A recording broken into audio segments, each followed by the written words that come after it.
All right, let's have some dialogue. Trump's approval rating plummets with black voters. So yeah, like I said at the top of the show, we've been covering the job losses. We've been covering kind of the changing economic landscape of the country with respect to the disenfranchised, historically disenfranchised and marginalized communities, in particular black people, in particular black women. But these stories make their way to us via the Black Information Network, mostly. Um, and, other reputable, credible, well researched, articles and institutions. And, we ourselves are journalists. And so sometimes we have to, get it from the source, from the people actually conducting these interviews, these, polls, these experiments, etc. And so this is kind of the next step, but this will sound like some of the steps we've already taken because this is what it sounds like when the roof is collapsing in on itself. So I'll share this article from Newsweek and then we'll go from there. President Donald Trump's approval rating among black voters has dropped sharply in recent months, according to the latest The Economist /YouGov poll. Several recent polls have found Trump's net approval rating is underwater, with voters expressing discontent on issues from the economy to immigration. The 2024 election saw Trump pick up a significant share of black voters, securing 16%, and any erosion in support could be problematic for Republicans ahead of the 2026 midterm elections. Trump's net approval rating among black voters has dropped by 25 points since May, according to The Economist /YouGov polls. The most recent poll, conducted between August 1st and 4th among 1,702 U.S. adults, found just 11% of black responders approve of Trump's job performance, while 84% disapprove, giving him a net approval rating of minus 73. In the survey conducted in early May, 22% of black voters said they approved of the job Trump was doing, while 69% disapproved, giving him a net approval rating of negative 47. Trump's net approval ratings among black voters in the polls conducted in June and July were negative 54 and 64, respectively. The August survey found that black voters were the demographic least approving of the way Trump is handling issues, including the economy, inflation, and others. Only 9% of black voters said they approved of the way Trump is handling jobs and the economy, down from 24% in May.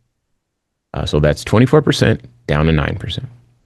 In comparison, 47% of white voters and 38% of Hispanic voters say they approved of the way the president was handling those issues. When it came to inflation, just 8% of black voters said they approved of the job Trump was doing, down from 19% in May, while 41% of white voters said they approved and 34% of Hispanic voters said the same. Okay. So a few things here. I'm going to set it off.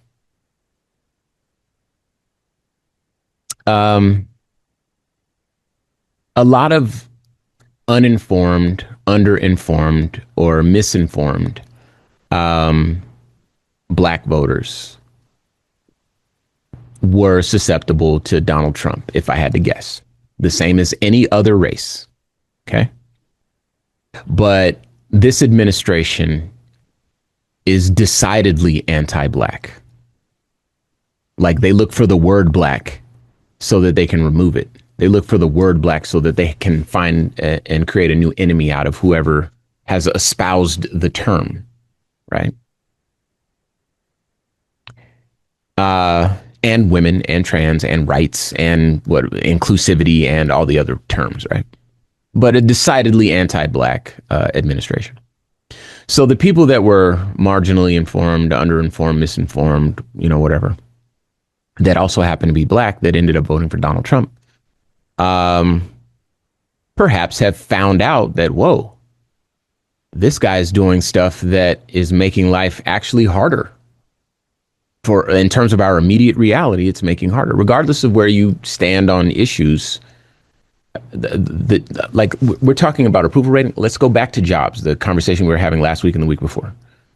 The losses of black jobs in this country is incredible. I think there are more people unemployed now, more black people unemployed now than during the pandemic. I read that somewhere. I don't have the notes, so don't hold me to that exact phrase, but you're welcome to look that up on your own. And these polls they're polls, they're data. We work with individuals. Dr. Christopher Towler in California at I forget the school he's at, but one of the UC schools, if I'm not mistaken. He's the head of the Black Voter Project, and so he has larger sample size of Black, participants with what I believe to be more accurate data. And he tells a slightly different story, not an altogether different story, but slightly different story in terms of the motivations of people in the last election and why they voted the way they did and what they expected and how many of them there were. But I think, again, what we're seeing is kind of the find out part. Everyone messed around and now they're all finding out. There are people like me, people like you that are perhaps overly informed. And so, there's never a chance that we're going to approve of this president because of who he is as a human being. I think that I speak for both of us, Q, when I say that fundamentally, as a human being, he does not embody the best of what America is and should be in terms of being represented on the national stage. And if I had any doubt, that grab him by the P word comment took me all the way out. Of course, I had doubts long before then, long before he announced his run for presidency. But this data right here really shows, and we said it last week too, if you want to know the health of a society, pay attention to Black women. Pay attention. What we said was pay attention to how that society treats the lowest in that society. And in this society, since the beginning, it's always been Black women. Okay. So if you look at the health of a society through that lens, you'll be able to see what ails that society, if indeed you accept that the health of a society is determined by how that society treats the lowest. And in this poll, the lowest, if we're going to go with that term, has spoken. And I'd imagine if this is broken down by gender, you'd find that there are even more women that disapprove of Donald Trump's performance than men. So those are my thoughts. Q, anything you got? I wish polls were easier to read, right? Because you don't know who was polled. There's typically us wishing we could meet the people that were polled. Even if we can describe them and they can be pointed to, and because there's numbers here about how many people. But I stopped trusting polls almost 10 years ago. Because every poll available told me that Hillary Clinton was going to win an election and that she was going to win it without much resistance. And then all of us watched a reality TV show host known for being a con man and scamming people and being racist and grabbing women by the what, became the president of the United States. Yeah.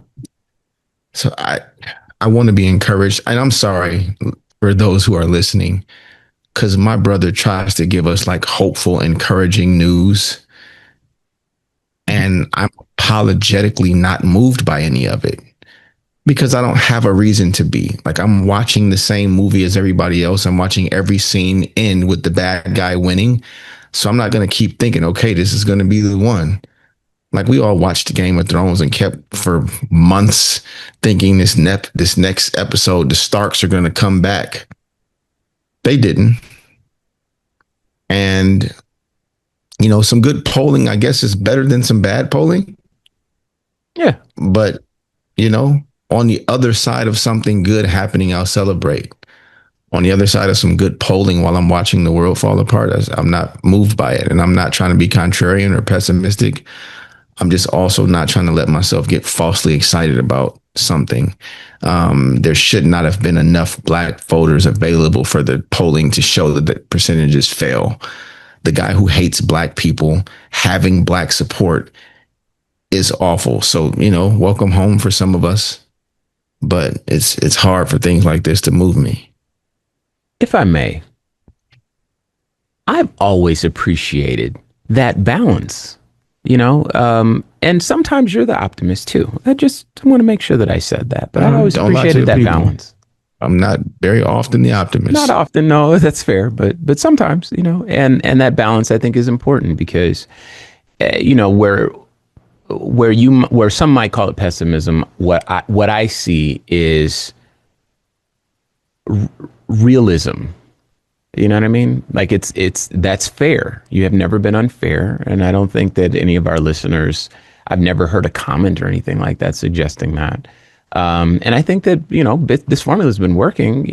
Obviously it's resonating with people, and I think that people really do appreciate the fact that we're not selling a dream as a collective. We're not selling them a dream, nor are we keeping them kind of chained to the moment that they're in. There's a path forward, even if it's tough and even if it's a little rocky to get there.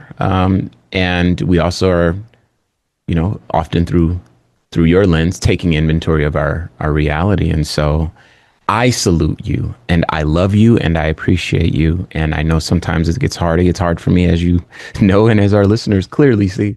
But we got each other, man, and that's okay for now. I'll go with that. That's okay forever for me, man. I'm good with that.